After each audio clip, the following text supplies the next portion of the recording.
for problem 542. I'm gonna do 541, but then kind of also talk about 542. And like I said, 542 is a bonus problem because I don't think what the book gave me is correct. I'll kind of walk you through what the book did and see if you can come up with what I think might be the correct answer. But in 41, what we want to do kind of is distinguish between combinations and permutations. So in 41, a pollster randomly selected 4 of 10 available people.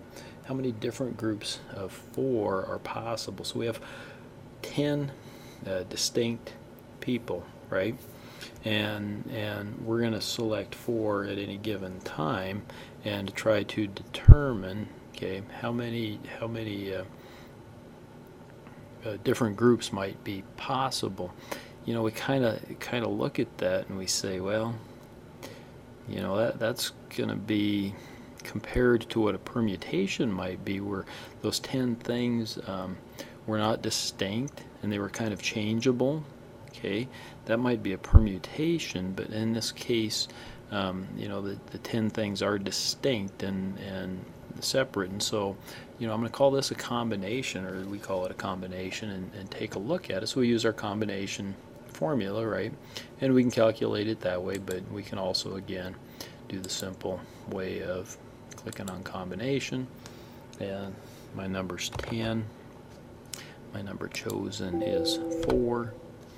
And we click on that, and that gives us the answer. Now, for 42, okay, it says this. It says that a telephone number consists of 7 digits, the first 3 representing the exchange. How many different telephone numbers are possible within the 537 exchange? And, you know, most of us have cell phones or home numbers, and, you know, our cell phones in our local area are generally like 390 or 399. Well, then there's 4 numbers following that, right? And so I think, unless I'm reading this incorrectly, that that's saying that, okay, how many possible different phone numbers can you have with those 4 numbers beyond there? Okay. The book, when they gave me an answer anyhow, they ran this as a permutation. Okay, and I did the permutation, and the permutation being simply that we have, I'll just delete it and do it again, right?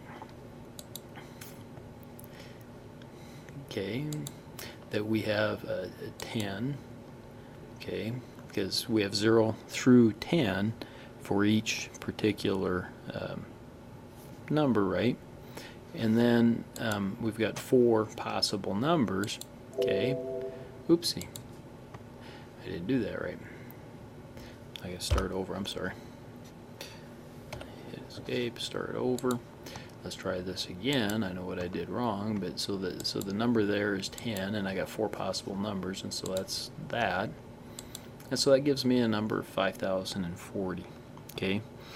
I think that that's wrong. I think they either asked the question incorrectly, or they didn't think it through properly. Okay, I think that there's a different answer to that.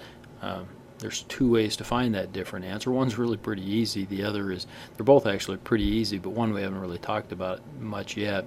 And so for bonus, if you can find that correct answer, I'll give you part of the bonus. If you can tell me why we think the book is wrong, I'll give you some extra bonus for that as well.